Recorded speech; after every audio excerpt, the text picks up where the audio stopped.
जैसे किसी, क्या बताइए। जैसे जो हम लोग उस दिन बात कर रहे थे ना आत्मकारक वाले पे, हम्म। जैसे नौ का, तो किसी का जैसे मुझे देना हो, जैसे आत्मकारक अमात्य कारक जो भी हो, तो उसका स्थान कौन सा रहता है? ऐसा कुछ स्थान भी होगा कि मतलब कहीं भी उसको? क्या रत्न के लिए? रत्न के लिए, हाँ। हाँ, रत्न आप हाथ में ही दे सकते हैं, रत्न और कहीं नहीं। अच्छा, जैसे उसका मेटल हो तो? मेटल हो तो जहां जो ग्रह बैठा है उस स्थान पे उसको डाल दीजिए। जिस स्थान में बैठा हो उसके अंग पे। हाँ, उस अंग पे डाल दीजिए। अब जैसे कोई व्यक्ति प्रश्न आपसे पूछ कर रहा हो कि भाई हमें डॉक्यूमेंट संबंधित समस्या है, या फिर हम्म। तीसरे भाव संबंधित समस्या आ रही है, तो अश्विनी से तीसरा कौन सा है? कृतिका है। अच्छा, अश्विनी से कृतिका। कौन हो जाएगा? तीसरा कृतिका। अब हम्म। कृतिका जो है, कृतिका एक अग्नि सिखाया था, जलता हुआ अग्नि है। ठीक है। अब जलता हुआ फ्लेम है, तो उस फ्लेम को यदि हम साउथ डायरेक्शन में ले जाकर रख दें, तो क्या अच्छा। उस व्यक्ति की चीजें ठीक नहीं होंगी? बिल्कुल। क्यों नहीं होंगी? निश्चित होगा। बिल्कुल होंगी। अब इसे हम यूटिलाइजेशन भी कह सकते हैं, इसे हम हम्म। उपाय भी ले सकते हैं। अब यदि हम अश्विनी से जाएं, इसीलिए सदैव, जैसे मान लीजिए आपके प्रोफेशन की बात है, तो प्रोफेशन को लेकर आपका जन्म अश्विनी में हुआ है, तो अश्विनी से सीधे आप चले जाइए 10वें पे। 10वां नक्षत्र। 10वां नक्षत्र कौन सा अश्विनी से हो जाएगा? मघा हो जाएगा। मघा। हाँ, मघा किसका नमगा। है? मघा किसका है? मघा। केतु का है। केतु का। हाँ, केतु का। केतु का है। और हम्म। यह दर्शाता है, इसका जो ये है, क्या कहा जाए, प्रतिबिंब या आकृति इसका जो है, वो कुलाव हम्म। चक्र है, एक चक्र है इसकी आकृति मघा की। ठीक है। मतलब वो जो कृष्ण भगवान का चक्र है। हाँ, नहीं, मघा की आकृति हल है, हल की आकृति है। अच्छा। ठीक है। अब हल की आकृति है, स्वामी इसका कौन है? केतु है। केतु किन चीजों का कारक है? केतु अनेक प्रकार के रंगों का कारक है। ठीक अनेक है, आगे रंगों, चलते विभिन्न हैं। विभिन्न हाँ, रंग। जब इसका हम क्लास करेंगे तो आपको ये A to Z यह बताएंगे कौन से लकड़ी का होगा, क्या होगा, ये सारी चीजें आपके सामने हम रखेंगे कि तो कौन ये से जो आप लकड़ी बोल का आप रहे हैं, बनाएंगे आप। हाँ हाँ, ये बताइए। जो लग्न स्वामी है, जो लग्न के ग्रह उसके नक्षत्र से? हाँ, जो लग्न का, नहीं, आपका जो जन्म नक्षत्र है उस नक्षत्र से। जन्म का नक्षत्र मतलब जो जन्म नक्षत्र, ओके। जैसे जिस नक्षत्र में आपका जन्म हुआ है उस उस नक्षत्र नक्षत्र। से ही हमको आगे बढ़ना है। ओके ओके, चलिए। वो आपके लिए ठीक रहेगा। हम्म। ठीक है। तो वैसे हम्म। आप जाते हैं तो आपके लिए वो ठीक है। जैसे हम्म। किसी का जन्म मृगशीरा नक्षत्र में हुआ। हम्म। ठीक है। मृगशीरा, माफ कीजिए, किसी का जन्म अश्विनी में हुआ हो, तो हम्म। अश्विनी से मृगशीरा कौन सा नक्षत्र हो जाएगा? अश्विनी से अश्विनी मृग से शिरा। पांचवा हो जाएगा। अच्छा। पांचवा। अब कोई व्यक्ति ओके। आपके पास आया हो कि मुझे भाई संतान की समस्या है, या मुझे किसी भी प्रकार ऐसा लग रहा है कि मैं अपने काम को नहीं कर पा रहा हूँ, अपने हम्म। शिक्षा में आगे नहीं बढ़ पा रहा हूँ, संतान मेरा पढ़ नहीं पा रहा है। मृगशीरा का जो वृक्ष होता है वो खैर का होता है, खैर की लकड़ी होती है। खैर। अच्छा। हाँ, मृगशिरा, मृग का सिर, ऊपर से मृग हम्म। का सिर, वही है मृगशिरा, मृग मस्तक। तो यदि हम मृग मस्तक छोटा सा बना के खैर के लकड़ी का, और जहां बच्चा पढ़ रहा हो उस टेबल पे हम रख दे, तो क्या बच्चा पढ़ नहीं पाएगा? बिल्कुल। निश्चित पढ़ेगा। उसमें कोई दो राय नहीं है कि नहीं पढ़ेगा, निश्चित पढ़ेगा। उसके लिए मतलब सोचने वाली उसके बात चीजों नहीं है। को, उसके जो कारक तत्व हैं उसको वहां हम तक पॉजिटिव पहुंचा करके, देना है आपको। हाँ, वहां के उसकी एनर्जी को हम पॉजिटिव कर देंगे, वहां के उसके अगल बगल की एनर्जी को पॉजिटिव कर देंगे। तो चीजें बिल्कुल। अपने आप उसकी लाइनअप हो जाएंगी, यूटिलाइज हो जाएंगी। भगवान का जो जन्म हुआ है किस नक्षत्र में हुआ है? कृष्ण भगवान का। रोहिणी में। रोहिणी, रोहिणी। ठीक है। अब रोहिणी से आप जब 27वां काउंट कीजिएगा, तो रोहिणी से हाँ। जस्ट पीछे वाला नक्षत्र आएगा कृतिका। कृतिका। कृतिका का जो सिंबल है पता है क्या है? चाकू है। अच्छा। जो हमेशा याद रखिएगा, जो आपका जन्म नक्षत्र है उससे 9वां 18वां और 27वां नक्षत्र जो है वो आपके लिए अति शुभ होता है, बहुत अच्छा होता है। उसे सदैव अच्छा। अपने साथ रखिए। हम्म। ठीक है। तो 9वां जो नक्षत्र, 27वां जो नक्षत्र है भगवान श्री कृष्ण का, रोहिणी से जस्ट पीछे कृतिका। कृतिका क्या है? चाकू है। हम्म। राम भी भगवान विष्णु के ही अवतार थे। हम्म। क्या आपने कभी देखा कि भाई उन्होंने अपने हाथ में चक्र को धारण किया था? ना। लेकिन भगवान श्री कृष्ण सदैव चक्र को अपने साथ धारण करते थे। अब इसका तात्पर्य क्या है? रोहिणी से कृतिका 27वां नक्षत्र है, वो अपने। और चक्र क्या है? चक्र भी धातु। चक्र भी ऐसा है कि वो काटता है। चाकू भी हम्म। काटता है, तलवार भी काटने काटता वाला। है।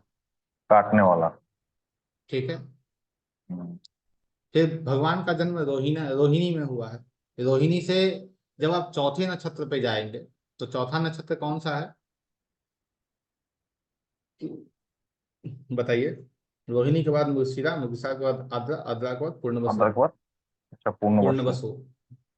अब यह जो हम्म। पूर्णवसु है ना, हम्म। पूर्णवसु नक्षत्र का जो सिंबल है या फिर जो उसकी लकड़ी है वो बांस है। अच्छा,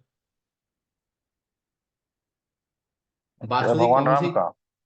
नहीं, भगवान श्री कृष्ण की बात कर रहे हैं। अच्छा अच्छा अच्छा अच्छा अच्छा, हाँ। हाँ, रोहिणी से चौथा। बांसुरी। बांसुरी। तो बांसुरी किस चीज की बनती है? बांस की बनती है। बांस की। चौथा नक्षत्र जो होता है ना, वो आपका क्षेम है। आपके लिए बेनिफिशियल है वो। जैसे कैसे लोग आपसे आकर पूछते हैं भाई कुशल क्षेम है, क्षेम है अच्छा है आपका, वही आपके लिए सेम बोले कुशल तो क्षेम सर। है वो। क्षेम अर्थात कि आपका सब खैरियत है, अच्छे से आप हैं। आपके लिए अच्छा। शुभ होना, वो आपका क्षेम है। ओके। तो यहाँ क्षेम आने के कारण भगवान ने उसे धारण किया, या हम्म। भगवान उसे धारण कर रहे हैं। ठीक।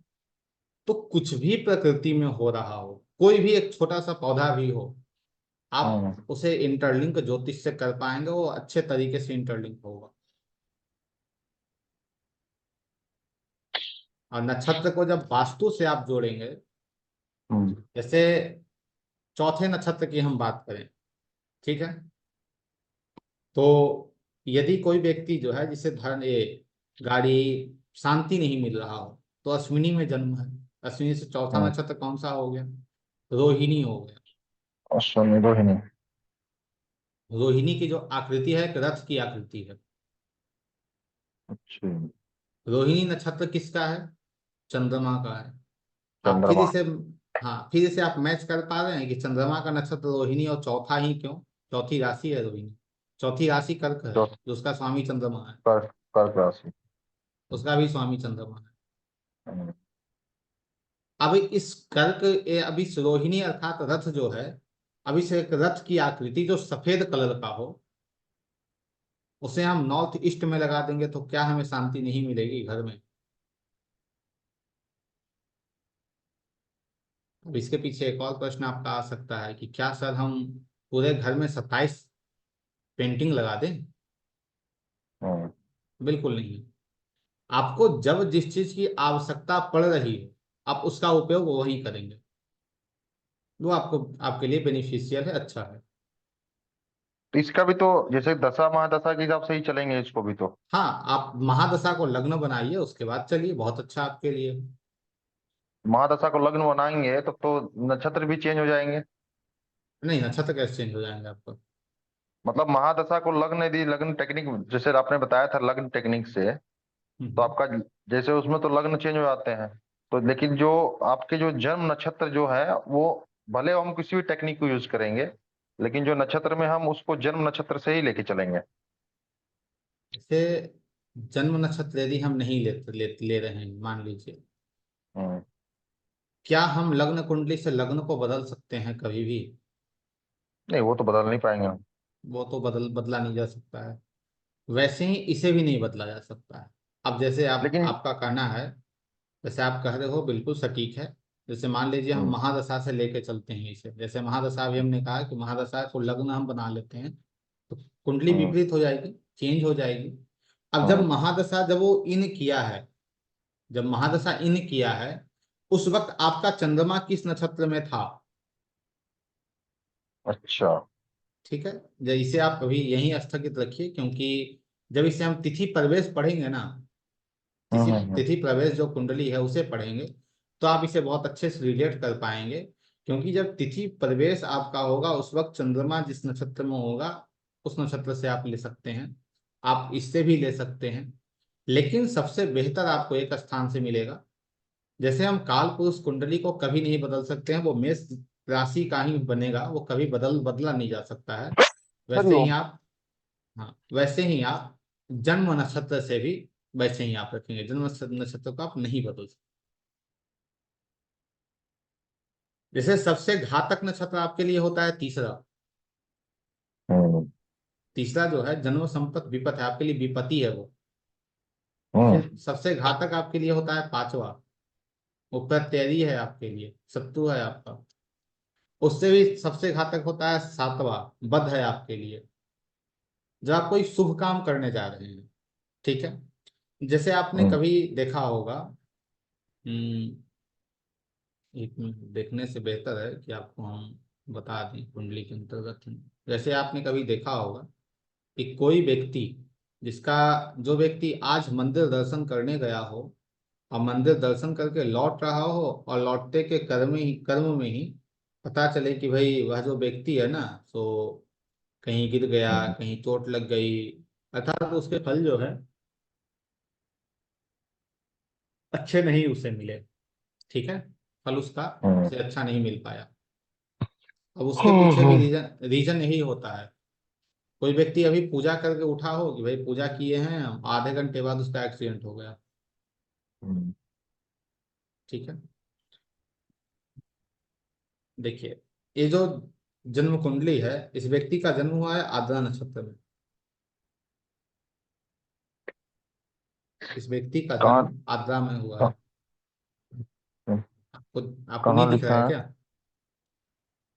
चंद्रमा दिख तो रहा जिस है सर। नक्षत्र, चंद्रमा जिस नक्षत्र में हो, हम्म। वही उसका जन्म नक्षत्र होता है। अच्छा, तो आद्रा में है। हम्म। हम्म। आद्रा में है, ठीक है। हम्म। अब देखिए, जैसे, एक मिनट,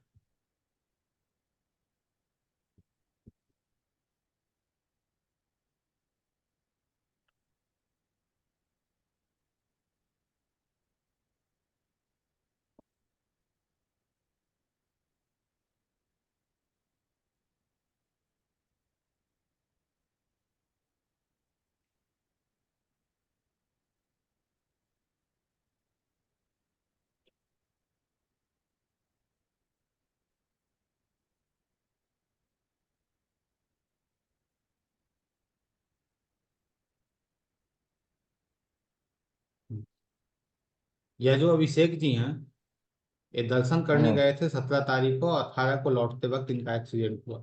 ठीक है, हम्म। ध्यान होगा आपको। जी सर। देखिए, अब इनकी कुंडली को थोड़ा देखते हैं, हम गोचर को निकाल लेते हैं। आगरा में जन्म हुआ है, ये याद रखिएगा, ठीक है। हम्म।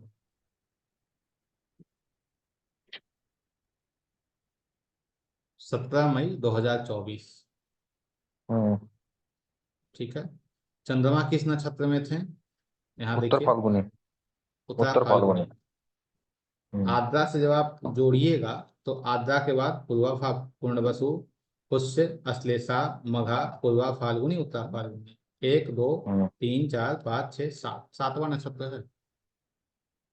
एक, दो, तीन, चार, पाँच, छः, सातवां। हम्म। मतलब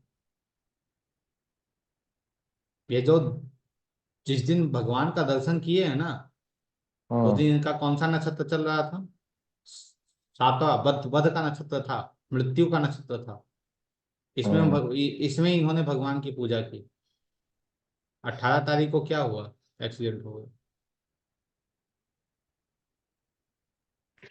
समझ रहे हैं नक्षत्र कितना बड़ा रोल अदा करता है हमारे जीवन में। हम्म,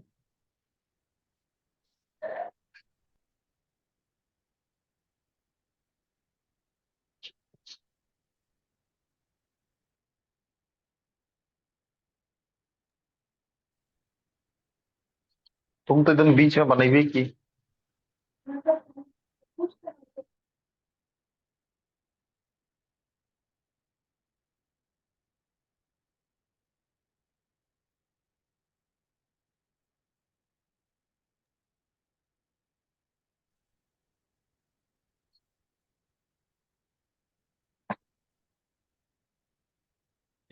इस कुंडली में देखिए इनका जो जन्म हुआ है कौन से नक्षत्र में हुआ है, पुष्य में इनका इनका जन्म हुआ है। ठीक है। कहाँ गए? पुष्ट। हाँ पुष्य में इनका जन्म हुआ है। हम्म, 17 तारीख को जो नक्षत्र था वो, उत्तर फाल्गुनी। हाँ उत्तरा फाल्गुनी 18 को था, हम्म, और 17 को भी इनका उत्तरा फाल्गुनी ही था। हम्म, जन्म संपर्क तक क्षेम प्रत्यय। अब इसके बाद आप पुष्य से बढ़िए आगे। पांचवा। एक दो तीन चार पाँच, पांचवा, पांचवा कौन सा नक्षत्र है? उत्तर फाल्गुनी। प्रत्ययी है। प्रत्ययी अर्थात शत्रु का नक्षत्र है, नुकसानदेह है। समझ हम्म, गए? ओ, इसलिए होता क्या है कि जब हम कोई भी बेहतर काम करके आ रहे हो उसमें विघ्न आ रहा है। क्योंकि उस दिन हम क्या करते हैं, नक्षत्र को कहते हैं भैया तुम है यहाँ हो ही नहीं, तुम्हारा कोई अस्तित्व ही नहीं है। तो हम हम्म, किसी भी चीज को डिस्कार्ड करते हैं तो वो हम्म, कहता है कोई बात नहीं, तुम मुझे करो मैं तुम्हें करूंगा। हम्म, यही ज्योतिष है। जैसे 8वां नक्षत्र आपका मित्र होता है, 9वां नक्षत्र आपका अति मित्र होता है, ऐसे जो आपका 12वां नक्षत्र है। अब 12वां नक्षत्र आपके किन चीजों को दर्शाएगा? आपके जन्म से जो 12वां नक्षत्र है उसमें दान कीजिए, आपके लिए अच्छा है, बहुत अच्छा आपके लिए कि उसमें आप दान कीजिए, बहुत बेनिफिशियल आपके लिए होगा। अब 12वें नक्षत्र पे या फिर 7वें नक्षत्र पे जब नक्षत्र को हम लोग पढ़ेंगे आगे आने वाली क्लास में, तो बेहतर ढंग से हम लोग समझ पाएंगे। ठीक है जी। जी। और